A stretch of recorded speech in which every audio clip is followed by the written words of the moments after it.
Hello बेटा, welcome to दक्षिणा ई classroom.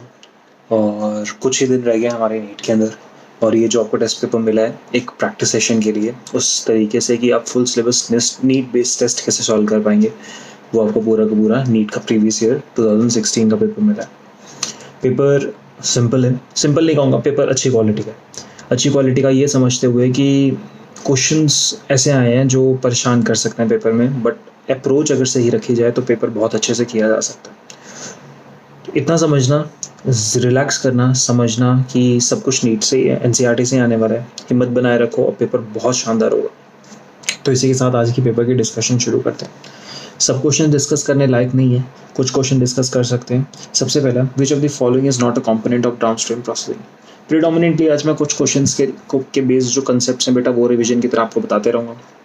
Downstream processing वो सब प्रोसेस होते हैं जब कोई मटेरियल बनाने के बाद, जितने भी मटेरियल बना दिया, कर लिया, अब बनाने के बाद अब वो मटेरियल के साथ जो भी चीज़ें होंगी, प्योरिफिकेशन, पैकिंग, फलाना डिमका, जितना भी सब चीज़ें होगा after formation of material is called as downstream processing. तो अब आपके पास एक्सप्रेशन से आप मटेरियल बनाते हो, तो अब आपके पास इसने कहा नॉट अ कॉम्पोनेंट। जब आप एक्सप्रेशन किया किसी जीन का, तो एक्सप्रेशन करके मटेरियल बना दिया, तो उसके बाद चाहे प्यूरिफिकेशन, चाहे सेपरेशन, चाहे प्रिजर्वेशन, सब लोग डाउनस्ट्रीम प्रोसेसिंग का पार्ट होता है। Next, which of the following restriction enzyme produces blunt ends. ये वाला क्वेश्चन एनसीईआरटी के बाहर से, तो ऐसे वाले क्वेश्चन में बेटा आप लोग ये याद कर लो। एक्सप्लेनेशन के नाम पे आपको यहाँ लिखा हुआ है इको आरवी आपके पास किस तरीके के एंड्स बनाते हैं। अदरवाइज आपको सिर्फ और सिर्फ उतना याद रखना है जो एनसीईआरटी बेस्ड है, एक्स्ट्रा पे जाना ही। नेक्स्ट क्वेश्चन आते हैं। मैं सबसे पहले सब इंपॉर्टेंट क्वेश्चन डिस्कस करूंगा और फिर मुझे अगर जरूरत लगेगी तो बाकी बचे हुए क्वेश्चंस भी डिस्कस कर दूंगा। The primary producer of deep sea hydrothermal vent. सबसे पहले डीप सी हाइड्रोथर्मल वेंट्स क्या होते हैं? समुद्र के ज़मीन के एकदम सतह पे नीचे नीचे वहाँ पे बड़े बड़े खड्डे मिलते हैं और वहाँ पे लाइट नहीं पहुँचती है। वो रीजन एफोटिक रीजन होता है। और ये क्वेश्चन बहुत ही कॉमनली पूछ लिया जाता है कि क्या होता है एफोटिक रीजन।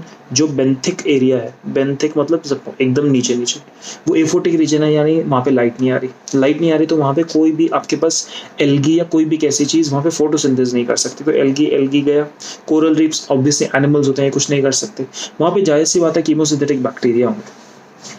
मैं पिछले 2 वीडियोस के अंदर आपको ये समझा चुका हूँ कि पेपर को अप्रोच कैसे करना है। यहाँ पर एक सॉर्ट ऑफ आपका मोर ऑफ रिवीजन होगा इसके अंदर, और कुछ नहीं। नेक्स्ट अगर बात करते हैं आर सिलेक्टेड स्पीशीज। ये क्वेश्चन आर सिलेक्टेड स्पीशीज क्या बोलता है बेटा? आर होता है intrinsic rate of natural increase. Intrinsic rate of natural increase यानी अगर एनवायरमेंट के अंदर जो रिसोर्स हो वो अनलिमिटेड हो। ध्यान से मेरी बात सुनना, अगर एनवायरनमेंट के अंदर रिसोर्स अनलिमिटेड है तो ऑर्गेनिज्म कैसे ग्रो कर सकता है, वो आर समझाता है। जो अब ये आर सिलेक्टेड स्पीशीज, ये कंसेप्ट हमारे सिलेबस का नहीं है, बट अगर एनसीईआरटी ने ये कंसेप्ट पूछा है तो आपको समझा देता हूँ। हमारे पास 2 थ्योरीज होती हैं, एक आर थ्योरी एंड के थ्योरी। ये किसी भी carrying capacity and K is carrying capacity and R is intrinsic rate of natural increase। Ecologist ये 2 थ्योरीज प्रपोज करते हैं, जिसमें से जो R वाली थ्योरी होती है ये कहती है कि ऑर्गेनिज्म अपना बायोटिक पोटेंशियल कितना ज़्यादा रख सकता है। यानी R थ्योरी हमें सिंपल समझाते हैं कि ऑर्गेनिज्म कितना ज़्यादा रिप्रोड्यूस कर सकते हैं। अगर नंबर ऑफ ऑफस्प्रिंग ज़्यादा रिप्रोड्यूस होते हैं, हमेशा याद रखना, अगर नंबर ऑफ ऑफस्प्रिंग ज़्यादा रिप्रोड्यूस होते हैं तो R की वैल्यू ज़्यादा होती है। इतना क्लियर? अगर R की वैल्यू ज़्यादा, नंबर ऑफ ऑफस्प्रिंग ज़्यादा पैदा हुए, तो हर ऑफस्प्रिंग का जो साइज होगा वो छोटा होता है, ये मान के चलना। अगर ऑफस्प्रिंग एक पैदा हो रहा है तो साइज बड़ा, लेकिन ऑफस्प्रिंग अगर मल्टीपल पैदा हो रहा है तो उनका इंडिविजुअल का साइज छोटा। इसको इस तरीके से आप याद कर सकते हो। क्लियर? तो large number of progeny with small size, answer number 2। आगे मूव करते हैं। आगे मूव करते करते क्या आपके लिए ज़रूरी है, क्या इंपॉर्टेंट है, हम ये देखते रहते हैं। Moving forward, which of the following is wrong for fungi. Basically ये क्वेश्चन कोई इंपॉर्टेंट तो बिल्कुल भी नहीं है यार। रेड लिस्ट वाला क्वेश्चन शायद। Red list contains data information. Red list में सीधी सी बात है, जो भी एंडेंजर्ड एनिमल्स होंगे, थ्रेटेंड स्पीशीज होंगे, उनके ऊपर आ जाएगा। Marine, economically important plant whose product is international trade, nothing like. सीधी सी बात, जो परेशानी के अंदर है उसको रेड लिस्ट में डाल दिया जाता है। लाल यानी खतरा। तो खतरा किसी भी लेवल का हो, चाहे वो वल्नरेबल हो, चाहे रेयर हो, चाहे थ्रेटेंड हो, चाहे नियरली एक्सटेंट हो, चाहे एक्सटेंट इन वाइल्ड हो, डजंट मैटर। रेड आपके पास, रेड जो लिस्ट है वो बहुत मोटी बुक के अंदर आपके पास एक लिस्ट बनी हुई है, जिसके अंदर ऑर्गेनिज्म जो भी खतरे में है, खतरा लाल यानी खतरे की घंटी, यानी परेशानी में जो भी एनिमल है उसको रेड लिस्ट में डाल दिया जाएगा। नेक्स्ट आगे हम लोग मूव करते हैं। आगे मूव करते करते, conifers are adapted to tolerate extreme environmental condition because. सीधी सी बात, कॉनिफर्स, आपके पास कोन जैसे प्लांट, वो एक्सट्रीम एनवायरनमेंट के अंदर क्यों इस तरीके से डील कर पाते हैं, इसका सबसे simple question. Presence of vessels, no, presence of vessels angiosperm का सबसे कैरेक्टरिस्टिक फीचर है। ब्रॉड एंड हार्ड लीव्स, बिल्कुल भी ब्रॉड लीव नहीं होती है, लीव इनकी एकदम पतली पतली होती है, स्पाइनी सी लीव होती है, तो ये भी नहीं हो सकता। Superficial stomata, nothing like that, ऊपर ऊपर सरफेस पे स्टोमेटा नहीं, उनके पास संकन स्टोमेटा होता है। याद रखना जिम्नोस्पर्म के पास संकन स्टोमेटा होता है क्योंकि क्यूटिकल की प्रेजेंस है। देखो 14 पॉइंट क्यूटिकल दिया हुआ, ये उनको टॉलरेट करता है एक्सट्रीम एनवायरनमेंट के अंदर। एक्सट्रीम एनवायरनमेंट में क्यूटिकल उनकी बॉडी को एक तरीके से इंसुलेशन भी प्रोवाइड करता है। हम यहाँ पे ये कहते हैं एक्सट्रीमली इंसुलेशन प्रोवाइड करता है एक चीज, दूसरा क्यूटिकल प्रोवाइड कर रहा है। तो यहाँ पे एक और चीज समझो, अगर कोनिफर है जो पहाड़ी एरिया में रह रहे हैं, कहाँ पर, पहाड़ी एरिया में, एक माउंटेनियस एरिया में, अगर एक कोनिफर माउंटेनियस एरिया में, तो जाहिर सी बात है वहां पे मिट्टी कम, पत्थर ज्यादा है, पत्थर ज्यादा है तो पानी की कमी है। अगर बेटा पानी की कमी है तो इससे हमें एक बात क्लियर होती है, if there is a deficiency of water, we can clearly see that if there is a deficiency of water, that means पानी बचाना है, ट्रांसपिरेशन को कम करना है, तो क्यूटिकल की प्रेजेंस होगी तो ट्रांसपिरेशन का जो रेट होगा वो अपने आप कम होगा। Next question, which of the following statement is wrong? Laminaria and sargassum है यूज एज फूड, तो क्या ये स्टेटमेंट आपके पास सही है? मैं तो कहूंगा बिल्कुल सही है। Alga increase level of dissolved oxygen in the, ये भी बात सही है। Algin is obtained from red algae, no, it is obtained from brown algae. Carrageenan is obtained from red algae, तीसरा वाला स्टेटमेंट गलत हो गया, आंसर हमारा आंसर निकल गया 3। Algin is obtained from laminarian fucus, brown algae बताया आपको। जेलिडियम कॉन्ट्रस, जेलिडियम कैरागीन हमें जेलिडियम एंड ग्रासिलेरिया, बेसिकली जो ग्रीन एल्गी रेड एल्गी होती है अकॉर्डिंग टू एनसीईआरटी, ज्यादा टेंशन लेना नहीं। पॉलीएडेल्फस का नेक्स्ट क्वेश्चन देखो, how many among indigofera, sesbania, salvinia, allium, सिलो, ये सबका नाम दे रखा है, have stamens of different length. अगर सिंपल सी बात करें एनसीईआरटी की, तो एनसीईआरटी ने यहाँ पे साल्विया एंड दूसरा आंसर दिया वो मस्टर्ड। अगर आप थोड़ा सा अगर ध्यान लगाओ तो बेटा मस्टर्ड किसी भी फैमिली में नहीं आता, बिकॉज मस्टर्ड आता है ब्रासिकेसी में, और मस्टर्ड ब्रासिकेसी में आता है। तो मस्टर्ड के साथ कौन कौन ब्रासिकेसी में आता है? आपके पास एक हुआ कौन सा, रेडिश, और दूसरा हो टर्निप। रेडिश और टर्निप भी ब्रासिकेसी का ही पार्ट होता है, तो इसलिए आपके पास 1 2 3 4 आपके पास आंसर बन जाता है। इस तरीके से क्वेश्चन को सॉल्व किया गया। बाकी सब लोग अलग अलग फैमिलीज में जो ऑलरेडी एनसीईआरटी में गिवन है उसके पार्ट आते हैं। एनसीईआरटी ने क्वेश्चन आपसे बेसिक लेवल पे ये पूछा है कि वो साल्विया और मस्टर्ड तो जानता था, तो आंसर एनसीईआरटी ने यहाँ पे 2 देखो कोई भी नहीं दिया। तो अगर आपके पास अगर थोड़ी सी एक्स्ट्रा नॉलेज होती, देखो 2016 का पेपर है तो एनसीईआरटी की अभी टेंडेंसी थी क्वेश्चन सिलेबस से बाहर पूछने की, लेकिन according to the last 2 papers जो आपने ओडिशा का दिया और 2019 का सेकंड पहले वाला पेपर दिया, उसमें एनसीईआरटी ने एक क्वेश्चन बाहर से पूछा है, तो सेम ट्रेंड इस बार भी रिपीट होगा, तो बिना टेंशन के जाना। यहाँ से बस तुम्हें एक आइडिया लग गया कि ब्रासिकेसी एक आपके पास फैमिली है जिसका फ्लोरल डायग्राम एनसीईआरटी ने दिया है, उसके अंदर टर्निप एंड रेडिश दोनों आते हैं। नेक्स्ट इसमें आगे बढ़ते हैं। कॉर्टेक्स इज ए रीजन, सीधी सी बात, इस तरीके से एपिडर्मिस होता है, यहाँ पे एंडोडर्मिस होता है। एंडोडर्मिस से अंदर सारी की सारी चीज को अपन क्या टर्म करते हैं, स्टील कहते हैं, याद रखना। एंडोडर्मिस से अंदर सबका सब स्टील, तो cortex is found between epidermis and endodermis. ये सारा का सारा रीजन क्या होता है, कॉर्टेक्स होता है। इतना कहानी क्लियर होगी। Cortex is a region between epidermis and steel, epidermis और स्टील के बीच में, बिल्कुल ठीक, सेकेंड आंसर ठीक हुआ, बन गया आपके पास। आपको यहाँ पे एक फैक्ट बताना था, याद रखिएगा। अगर आप बात करते हैं कॉर्टेक्स की, तो बेटा कॉर्टेक्स के 3 लेयर्स है। कॉर्टेक्स के 3 लेयर्स होते हैं, ध्यान से बात रखना। हाइपोडर्मिस, ये भी कॉर्टेक्स का पार्ट होता है, और एंडोडर्मिस, ये भी कॉर्टेक्स का पार्ट होता है, और बीच में यहाँ पे जो कॉर्टिकल सेल्स होते हैं, जो बीच वाले सेल्स हैं, वो भी कॉर्टेक्स का पार्ट है। और ये क्वेश्चन आता है, विच of the following is the part of the cortex? तो इन तीनों में ये तीनों के तीनों कॉर्टेक्स का पार्ट है। अगर वीडियो आपको फास्ट लग रही है तो इस वीडियो को आप लोग स्लो करके चलाएंगे सुनने के लिए, अदरवाइज मोर और less it is a type of revision, so be prepared. Next question करते हैं, balloon shape structure produce are called as tylosis. Basically क्या है टाइलोसिस? सिंपल कंसेप्ट इनका मैं समझाता हूँ कि अगर हम वुड के सेंटर में देखते हैं तो इस तरीके से अपने को क्या मिलते हैं, वेसल्स, और वेसल्स के साथ एसोसिएटेड है जाइलम पैरेन्काइमा।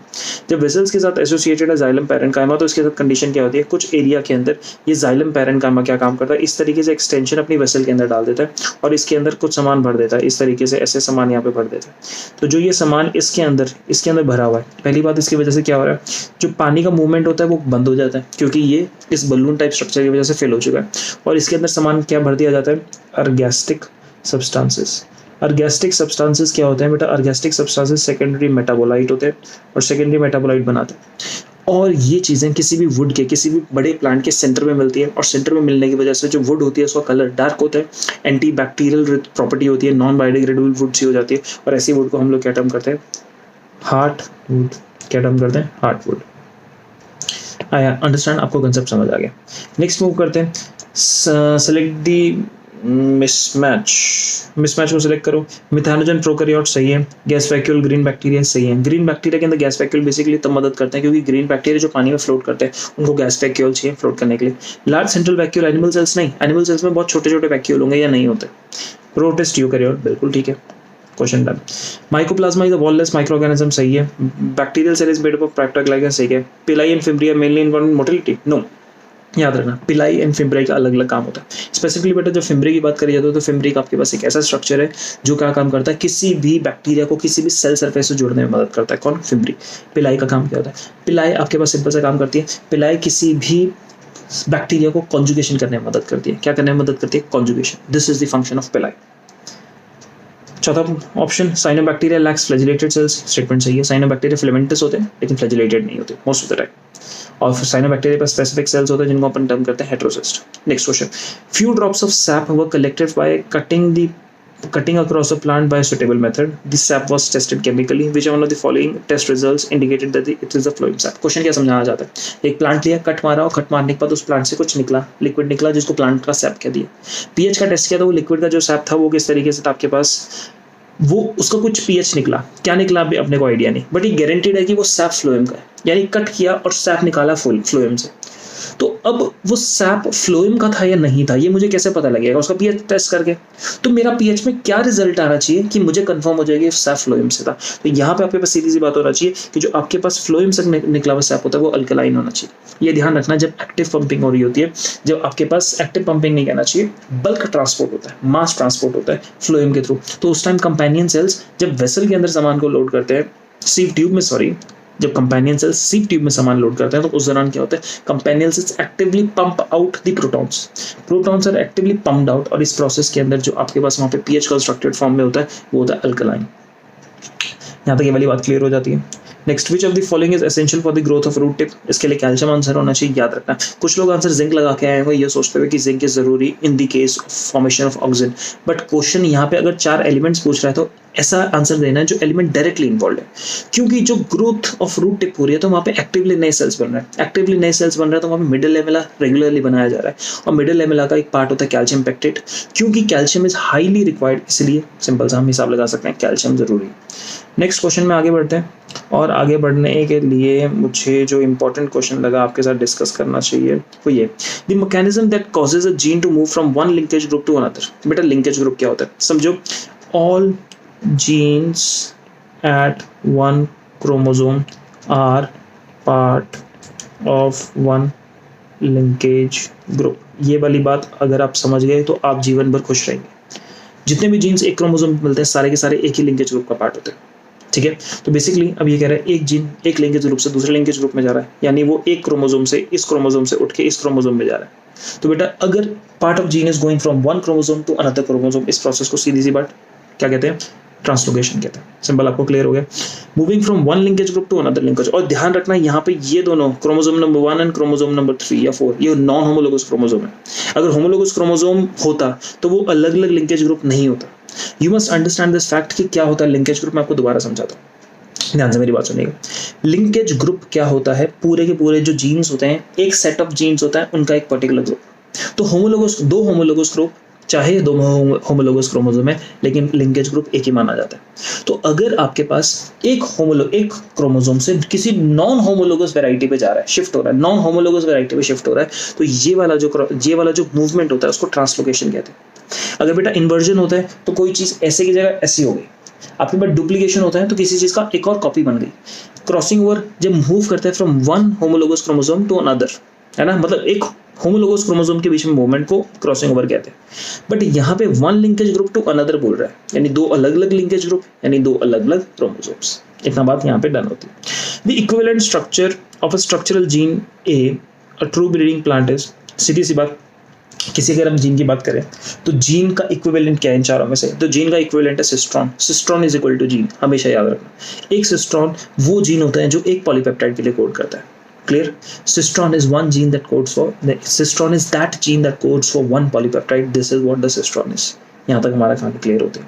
इसके अलावा ये रेकॉन, म्यूटॉन, ओपेरॉन तो हमारे सिलेबस का पार्ट है, वो हमें मालूम ही है। ओपेरॉन तो बहुत सारे वो होते हैं, ओपेरॉन के अंदर ऑपरेटर और ये सारे के सारे रेगुलेटर, ये सब सारे के सारे होते हैं। बट स्ट्रक्चरल जीन जैसे XYZ जो एग्जैक्टली ओनली पॉलीपेप्टाइड के लिए कोड कर रहे थे, तो ओपेरॉन तो पॉलीपेप्टाइड के अलावा बाकी चीजें भी कोड करता है ना, क्योंकि उसमें ऑपरेटर, प्रमोटर, ये सब सारे के सारे आ जाते हैं। यहाँ पे cistron is that only gene coding for the polypeptide. Clear? Next आपके पास क्वेश्चन बनता है स्टर्ड टैंक बायोरिएक्टर। बेटा stirred tank bioreactor, stirring question यहाँ पे बनता है, स्टरिंग। और स्टरिंग का मतलब क्या होता है? दूध के अंदर बॉर्नविटा डाल के घुमा दिया, चम्मच से घुमा दिया, तो यानी आप स्टरिंग कर रहे हो। उसी तरीके से स्टर्ड टैंक बायोरिएक्टर बड़े बड़े चेंबर्स होते हैं जिसके अंदर अगर आपको लार्ज स्केल पे कुछ प्रोड्यूस करना है तो आप स्टर्ड टैंक बायोरिएक्टर के अंदर प्रोड्यूस करते हो। तो ये स्टर्ड टैंक बायोरिएक्टर है, इनको ऐसा बनाया जाता है इसलिए ताकि यहाँ पर जो आपके पास पूरा का पूरा सिस्टम है, स्टर्ड टैंक बायोरिएक्टर में पूरा का पूरा फिनोमेना है, वो प्रिडोमिनेटली, वो एक्सेसिवली ऑक्सीजनेटेड हो। तो बेसिकली अवेलेबिलिटी ऑक्सीजन प्रॉपर हो ताकि पूरे इवेंट्स को घुमाया जा सके और नीचे से हवा सप्लाई करी जाए। ये स्टर्ड टैंक बायोरिएक्टर का काम होता है। नेक्स्ट यहाँ पे बेटा आगे मूव करते हैं। Which of the following is correct regarding the AIDS and causative of HIV? ध्यान से देखो, HIV does not escape but attacks the acquired immune response। बिल्कुल ठीक है, HIV हमारी बॉडी के अंदर acquired immune response basically T helper cells को और मैक्रोफाजेस को, इन दोनों को अटैक करता है। पहला स्टेटमेंट सही। HIV is enveloped virus, यहाँ तक ठीक है। Containing one molecule of single stranded RNA, ये स्टेटमेंट ये गलत है, क्रॉस कर दी। HIV is enveloped virus containing two identical molecule of single stranded RNA and two molecules of reverse, बेटा ये स्टेटमेंट गलत। रिवर्स ट्रांसक्रिप्टेज के दो मॉलिक्यूल्स नहीं होते, और यहाँ लिखा है 2 identical molecules of single stranded RNA, ऐसा भी नहीं। नेक्स्ट HIV इज अनएनवेलप्ड वायरस, ये भी स्टेटमेंट गलत है, तो आपके पास आंसर सही ए बन गया आंसर। आगे मूव करते हैं। विच ऑफ दी, नहीं ये क्वेश्चन नहीं है। Biochemical oxygen demand may not be good index for pollution of, question आराम से पढ़ रहा हूँ ध्यान से। Biological oxygen demand may not be good index for pollution of water bodies receiving effluents from। कहने का मतलब है आपके पास ये 4 वाटर बॉडी, ये 4 सिस्टम्स हैं या 4 इंडस्ट्रीज है जो किसी वाटर बॉडी में अपना गंदगी डाल रही है। तो इन चारों की गंदगी डलने की वजह से कहाँ पर BOD लेने का कोई फायदा नहीं होगा। यानी आपके पास 4 लेक हैं, lake A, lake B, lake C, lake D। ए के अंदर शुगर इंडस्ट्री डाल रही है, बी के अंदर डोमेस्टिक सीवेज डाल रहा है, सी के अंदर सीवेज डाल रहा है, और डी के अंदर पेट्रोलियम डाल रहा है। तो अब इसकी BOD, इसकी BOD, इसकी BOD और चारों की BOD ले रहे हो। क्वेश्चन ये है कि इन चारों में से कौन सी लेक की BOD लेने का फायदा नहीं। देखो BOD is biological oxygen demand. समझाता हूँ क्वेश्चन का कंसेप्ट। बायोलॉजिकल ऑक्सीजन डिमांड है, दैट मीन्स ऑक्सीजन की जरूरत क्या करने के लिए? डाइजेस्ट करने के लिए। ऑक्सीजन की जरूरत डिकम्पोज करने के लिए। और ये वाला ऑक्सीजन कौन लेता है? कोई पर्टिकुलर बैक्टीरिया लेता है, इतना बात अपने को मालूम है। अगर ये वाला ऑक्सीजन कोई पर्टिकुलर बैक्टीरिया ले रहा है तो अब कंडीशन यहाँ पे माहौल क्या बन रहा है कि इन चारों का ऑप्शन देखो। शुगर इंडस्ट्री से बेटा जो वेस्ट निकलता है वो बायोडिग्रेडेबल है, तो जब ए वाली लेक के अंदर जाएगा तो वहाँ पे बायोडिग्रेडेशन होगी, ऑक्सीजन की जरूरत होगी। डोमेस्टिक सीवेज, ये डोमेस्टिक सीवेज जो हमारा बेसिकली घर से सीवेज मटेरियल निकलता है, सारा का सारा डिग्रेडेबल है, बायोडिग्रेडेबल है, ऑर्गेनिक वेस्ट। डेयरी इंडस्ट्री हमें मालूम है सारा का सारा ऑर्गेनिक वेस्ट। पेट्रोलियम इंडस्ट्री, यहाँ से भी वेस्ट ऑर्गेनिक वेस्ट निकलता है, लेकिन पॉइंट ये है कि पेट्रोलियम इंडस्ट्री से निकलने वाला वेस्ट बेटा बायोडिग्रेडेबल नहीं होता। पेट्रोलियम इंडस्ट्री से जितना भी पेट्रोलियम वेस्ट वगैरह निकलता है उसका नेचर इतना कॉम्प्लेक्स होता है कि उसको नॉर्मली पाई जाने वाले बैक्टीरिया बिल्कुल भी डाइजेस्ट नहीं करते। तो दैट मीन्स अगर पेट्रोलियम इंडस्ट्री से कोई भी वेस्ट निकल रहा है तो क्या वो डाइजेस्ट होगा? नहीं। क्या वो बायोडिकम्पोज यानी बायोडिग्रेडेबल होगा? वो नहीं होगा। अगर वो बायोडिग्रेड नहीं होगा तो आप हिसाब लगाओ क्या प्रॉब्लम होगी। वहां पे पानी के अंदर पेट्रोल वेस्ट पड़ा है, बैक्टीरिया उसको डाइजेस्ट नहीं कर रहा है, और जब बैक्टीरिया उसको डाइजेस्ट नहीं कर रहा तो बोलो क्या वहां पे किसी इस बात का कोई फायदा हो रहा है? नहीं। यानी बैक्टीरिया डाइजेस्ट ही नहीं कर रहा तो BOD पे, पानी की BOD पे कोई असर पड़ेगा? नहीं पड़ेगा। तो वहां पे BOD की वैल्यूज नॉर्मल आएंगी, लेकिन प्रॉब्लम क्या है? पानी अभी भी पॉल्यूटेड। हमें समझाया जाता है कंसेप्ट कि जो BOD होता है वो बताता है कि कोई पानी कितना ज्यादा पॉल्यूटेड है, कितना कम पॉल्यूटेड है। इस केस के अंदर पेट्रोल का वेस्ट पड़ा है, लेकिन BOD की वैल्यूज नॉर्मल आ रही हैं क्योंकि बैक्टीरिया ने ऑक्सीजन का इस्तेमाल ही नहीं किया, क्योंकि बैक्टीरिया पेट्रोल का वेस्ट खा ही नहीं सकता। तो BOD की वैल्यू देख के पता लगेगा पानी नॉर्मल है, बट असलियत में पानी किस तरीके से होगा अगर सच में देखेंगे तो जाके पॉल्यूटेड होगा। तो इसलिए वाले इस क्वेश्चन में ये पूछा है कि BOD बायोलॉजिकल ऑक्सीजन डिमांड में not be a good index. यानी अगर मुझे किस इन चारों में से किसके लिए biological oxygen BOD test is not a good parameter, ये क्वेश्चन पूछा हुआ, तो आंसर अपना निकल गया। आगे बढ़ते हैं। A lake which is rich in organic waste may result in, अगर कोई लेक ऑर्गेनिक वेस्ट में हाई है तो जाहिर सी बात, जस्ट आपको क्वेश्चन बताया ऑर्गेनिक वेस्ट ज़्यादा है तो उसके अंदर बैक्टीरिया उस ऑर्गेनिक वेस्ट को बायोडिकम्पोज करेंगे तो उसके अंदर, उस लेक के अंदर जो अमाउंट ऑफ ऑक्सीजन होगा वो कम हो जाएगा। ऑक्सीजन कम होगा तो जो उस लेक में एनिमल्स रह रहे होंगे वो ऑक्सीजन की कमी से मर जाएंगे, यानी mortality of fishes due to lack of oxygen. Option number A is correct. Second point, increase population of aquatic और ऑर्गेनिज्म ड्यू टू मिनरल्स, नहीं। Drying of lake due to algal bloom, नहीं। Increased population of fish due to lot of nutrients, नहीं। Question solve करते वक्त कुछ लोगों को लगा होगा drying of lake due to algal bloom. बेटा एल्गल ब्लूम होगी लेकिन एल्गल ब्लूम लेक का को ड्राई अप थोड़ी करेगी। यही यहाँ पे हमारा कंसेप्ट है कि एल्गल ब्लूम जरूर होगी लेकिन लेक को ड्राई अप नहीं करेगी, इसलिए तीसरा वाला स्टेटमेंट सही नहीं है, पहला वाला स्टेटमेंट 100% करेक्ट। आगे मूव करते हैं। Which of the following set is caused by bacteria? Herpes simplex virus, influenza virus, clostridium tetani, vibrio कोलेरियन, क्लोस्ट्रीडियम टेटनाई, आंसर नंबर 2 ठीक है। Typhoid, salmonella typhi, smallpox virus होता है, टेटनस बैक्टीरिया, मम्स वायरस, अरे भाई answer 2 कैनेडन। Next question, इस question को सॉल्व करते वक्त मैं क्वेश्चन को सॉल्व भी नहीं करूंगा, आप लोग अपने हिसाब से क्वेश्चन सॉल्व करेंगे, चैप्टर नंबर 1 से दिया गया। ये आपके लिए एक पैटर्न दिया हुआ है, ये पूरा का पूरा बेटा आप लोग अपने सामने देखेंगे, याद कर लेंगे क्योंकि पेपर में बहुत काम आएगा इस पर।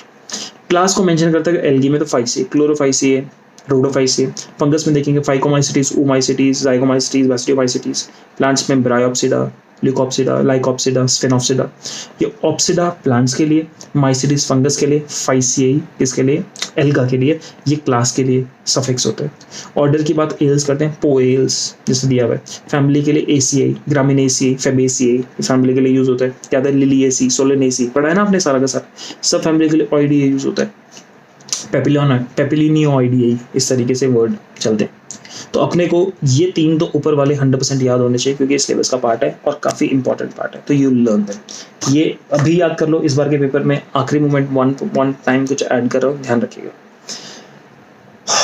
Study the 4 statements A से D and given below and select the 2 correct ones out of them. Definition of biological species on Spain ने दी थी, सही स्टेटमेंट याद रखना। Photo period does not affect reproduction, अरे बिल्कुल करता है। अगर प्लांट, कुछ प्लांट शॉर्ट डे प्लांट्स होते हैं, कुछ प्लांट लॉन्ग डे प्लांट होता है, तो फोटो पीरियड रिप्रोडक्शन को डेफिनेटली इफेक्ट करता है। Binomial nomenclature was given by R S. Whittaker, नहीं, कार्लस लिनस ने दिया था। Unicellular organism reproduction is synonymous with growth, yes, क्योंकि यूनिसेलुलर ऑर्गेनिज्म अगर रिप्रोड्यूस करेगा तो वो भी सेल को डिवाइड करेगा, और डिवाइड करेगा तो टेक्निकली ग्रोथ कर रहा है। आंसर नंबर ए और आंसर नंबर डी दोनों के दोनों करेक्ट है। आगे मूव करते हैं और देखते हैं which one is important. Which of the following is least likely to be involve in stabilizing a 3-dimensional folding? बेटा अगर प्रोटीन में 3-dimensional स्ट्रक्चर है तो 3-dimensional स्ट्रक्चर में क्या आपको हाइड्रोजन बॉन्ड मिलेंगे? पक्का मिलते हैं। हाइड्रोफोबिक पक्का मिलते हैं। Electrostatic yes, van der Waals yes. Ester bonds नहीं मिलते। एस्टर बॉन्ड्स न्यूक्लिक एसिड में मिलते हैं, आपको प्रोटीन्स में नहीं मिलते, ये बात ध्यान रखना, क्योंकि एस्टर बॉन्ड इसके बीच में एक अल्कोहल और एक एसिड के बीच में होते हैं, और ये दोनों ग्रुप्स प्रीडोमिनेटली आपको प्रोटीन्स में मिलते ही नहीं या बहुत ही रेयरली मिलते हैं। तो इस लेंस का आंसर दिया हुआ है, जो एस्टर बॉन्ड्स हैं प्रोटीन के अंदर, उनकी डोमिनेंस, उनका प्रेजेंस बहुत ही कम होगा। नेक्स्ट वाला, ये वाला क्वेश्चन आपको दे रखा है। नेक्स्ट वाले क्वेश्चन में दे रखा है, देखो आप यहाँ से स्टार्ट करो, this is substrate and this is product. Substrate की एनर्जी प्रोडक्ट से ज़्यादा है, दैट मीन्स रिएक्शन एक्सोथर्मिक था, क्योंकि प्रोडक्ट कुछ और सबस्ट्रेट कुछ और, तो एनर्जी इन टोटल निकली है, रिलीज हुई है, पहला पॉइंट। दूसरा, ए वाला ग्राफ विद एंजाइम होगा, बी वाला विदाउट एंजाइम, क्योंकि एंजाइम के बिना एक्टिवेशन एनर्जी ज़्यादा लगती है। तो it is an exothermic reaction with energy in absence of enzyme, A is in presence of enzyme, नहीं, exothermic reaction with A in presence of enzyme, ठीक है, and B is answer number C, ठीक है। आगे move करते हैं ये देखने के लिए, which hormones do stimulate the production of pancreatic juice and bicarbonate? जाहिर सी बात है, pancreatic juice and bicarbonate, insulin नहीं, angiotensin no, gastrin and insulin, gastrin and insulin. Gastrin तो बेटा गैस्ट्रिक सिक्रेशन को करता है, तो आंसर बाय डिफॉल्ट भी ये बनता है।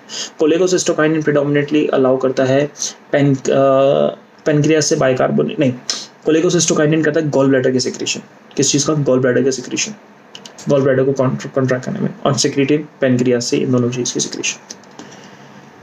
आगे मूव करते हैं, read the correct statement. Receptor do not produce graded potentials, receptor graded potential बनाते हैं। ग्रेडेड पोटेंशियल का मतलब क्या होता है? देखिए, अगर आपको इतना सिंपल से मालूम है कि -70 पे डिपोलराइजेशन होती है, -70 से -55 पे आता है, और -55 पे अगर पहुंच गया तो ये +30 पे जाएंगे, पोलराइज्ड मिलीवोल्ट पोलराइजेशन हो जाएगा। यहाँ पे है डिपोलराइजेशन, यहाँ पे पोलराइजेशन। कभी कभी जब रिसेप्टर को स्टिमुलस मिलता है तो वो -70 से माइनस थोड़ा यहाँ तक गया, लेकिन फिर वापस आ जाता है। आगे नहीं जाता, ये यहाँ तक जाता है फिर वापस आ जाता है। Until unless it is touching the level of -55 it is not going up. तो ये अलग अलग लो ग्रेड और लो ग्रेड, इससे अलग अलग ग्रेड के पोटेंशियल्स होते हैं बेटा। ग्रेडेड पोटेंशियल्स मतलब पोटेंशियल्स की इंटेंसिटी, सबसे सिंपल शब्दों में समझ सकते हो कि पोटेंशियल की इंटेंसिटी ज़्यादा है या कम है। पहला स्टेटमेंट गलत। नॉसी रिसेप्टर चेंज प्रेशर, नहीं बेटा, नॉसी रिसेप्टर पेन के लिए होता है, याद रखना।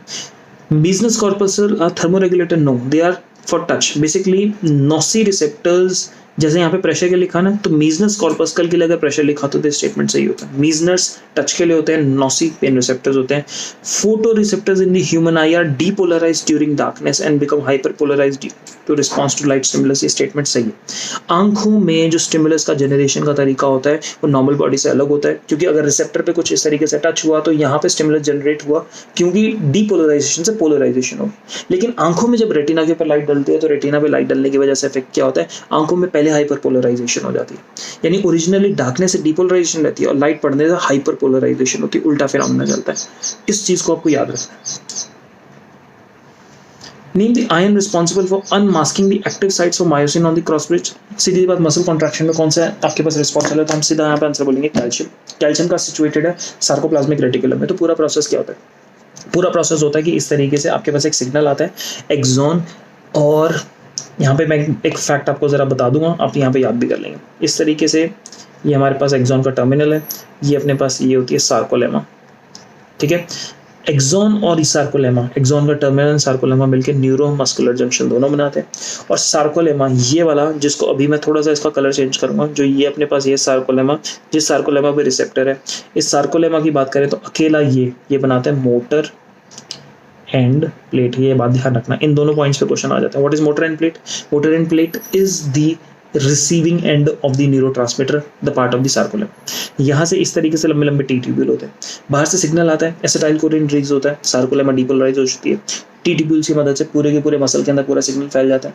इसकी सिग्नल आने की वजह से क्या होता है, सार्कोप्लाज्मिक रेटिकुलम क्या रिलीज करता है, कैल्शियम।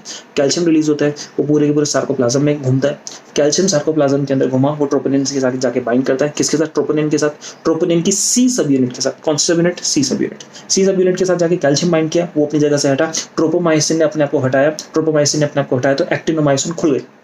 बैक्टीरियोमाइसिन बाइंड कर सकता है। मायोसिन के सरफेस पे जो एटीपी बाइंडिंग साइट है वहाँ पे एटीपी टूटता है, क्रॉस ब्रिज बनता है, कॉन्ट्रैक्शन होती है, नया एटीपी आके जुड़ता है, मायोसिन क्रॉस ब्रिज को तोड़ता है, दोबारा वो जो नया एटीपी आगे जो जुड़ा था, सिर्फ एटीपी आगे जुड़ा था, अब वो टूटेगा और दोबारा मायोसिन क्रॉस ब्रिज बनाएगा और काम करेगा। इस पूरे प्रोसेस के अंदर हम ऑब्जर्व करते हैं, सीधी सी बात, anisotropic band and isotropic band.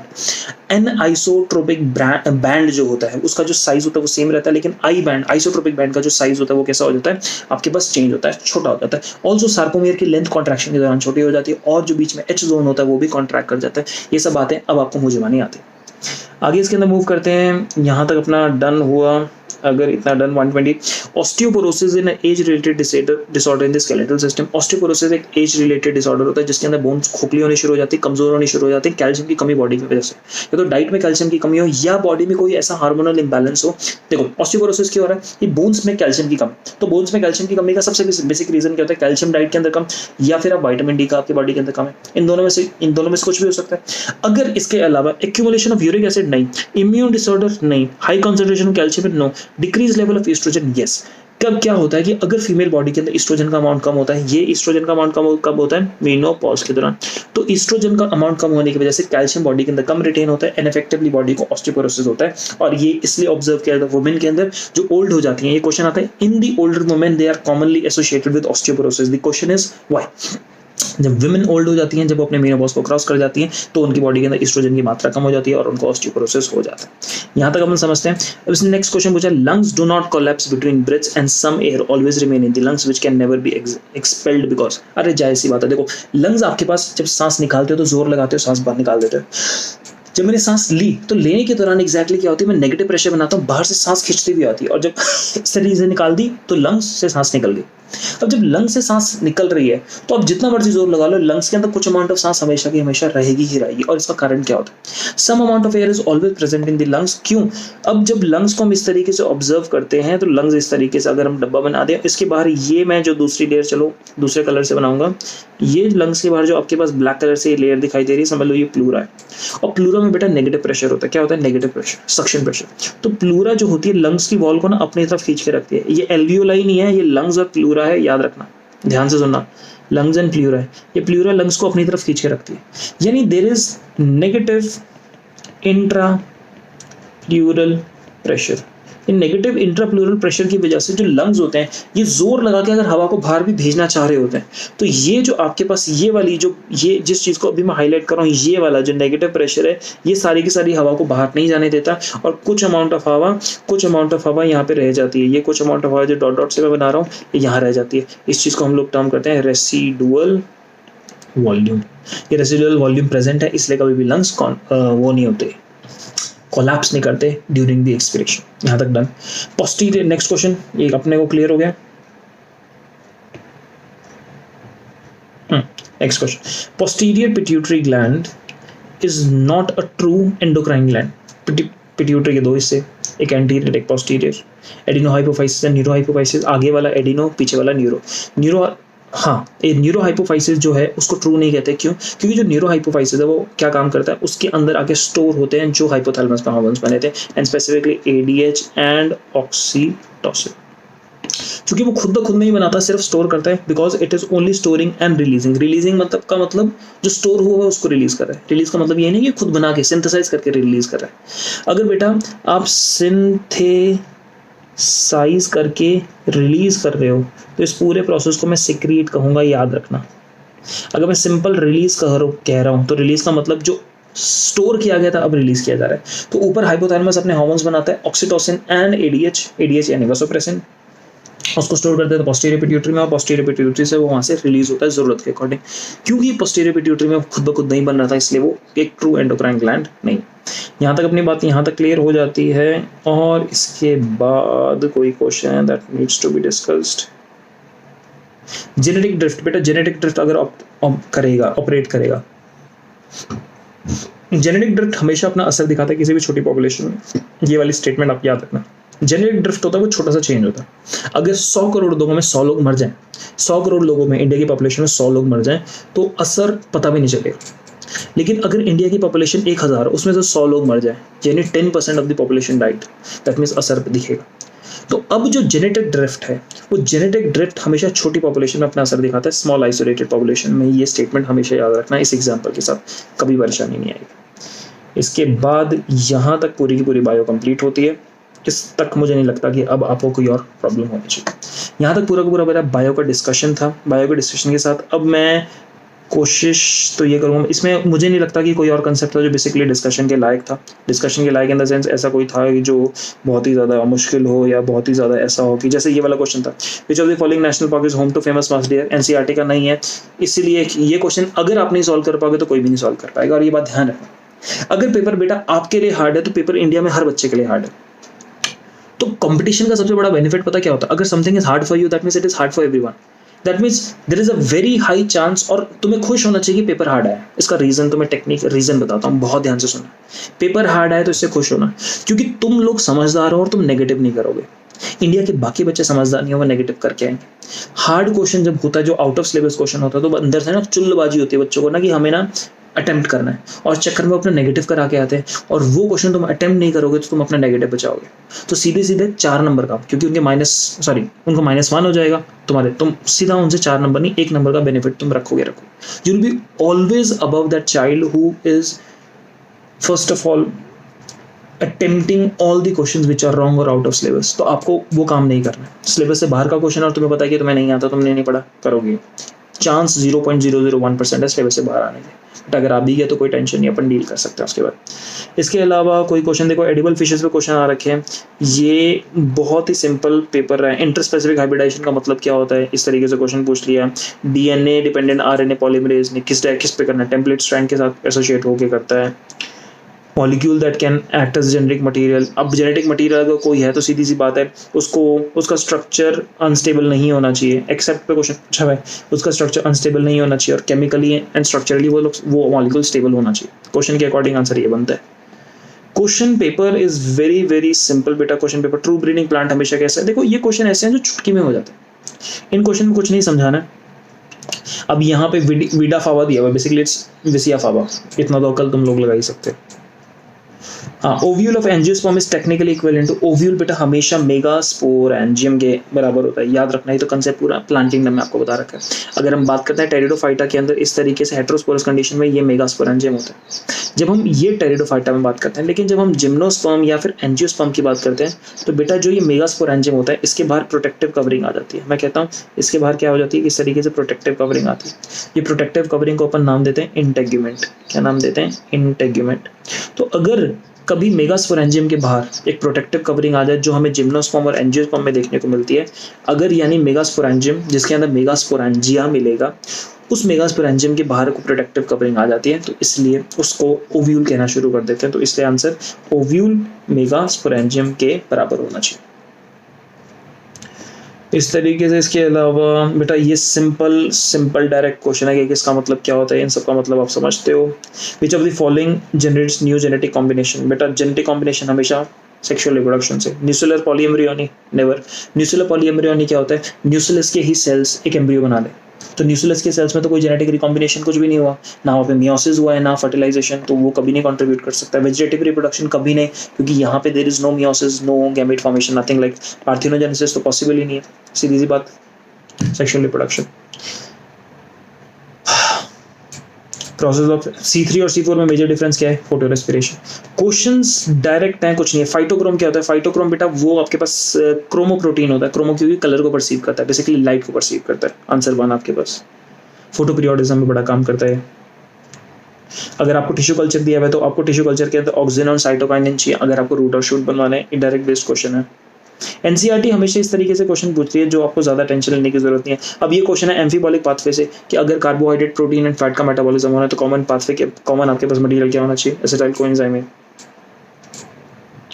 अपने को कोई टेंशन ही नहीं है इसके अंदर। पेपर को सॉल्व करते वक्त इस तरीके से फुल दिमाग के साथ और फुल कॉन्फिडेंस के साथ पेपर सॉल्व करोगे बेटा, कभी डाउट नहीं आएगी। तो मुझे नहीं लगता इस पेपर में और कुछ और है जो साथ साथ डिस्कस कर लेना चाहिए। जैसे select the wrong statement, diatoms are microscopic and float passively, ये स्टेटमेंट सही है। और बेटा जो कोई फ्लोट पैसिवली करता है उसको क्या कहते हैं? प्लैंकटन। और अगर कोई एक्टिवली फ्लोट कर रहा है जैसे फिशेस, उसको हम कहते हैं नेक्टन्स। The wall of diatoms are easily destructible. No, they are non-destructible. ये स्टेटमेंट गलत है। नॉन डिस्ट्रक्टिबल क्यों होती है? क्योंकि इनके अंदर सिलिका होती है। Diatomaceous earth is formed by the cell walls of diatom, सही है। Diatoms are chief producer in the ocean, ये भी स्टेटमेंट सही है। Methanogens belong to archaebacteria. अगर फंजाई की बात करें तो इनमें फंजाई के इनमें यूनिसेलुलर मल्टीसेलुलर सही है। देखा यूकैरियोटिक सही है। Fungi produce purely cellulosic cell wall. No, fungi के अंदर आपके पास सेल्यूलोजिक सेल वॉल सिर्फ ओमाइसिटीज में मिलती है। बाकी सब फंजाई के अंदर किसकी बनी हुई है? काइटिन की बनी हुई है।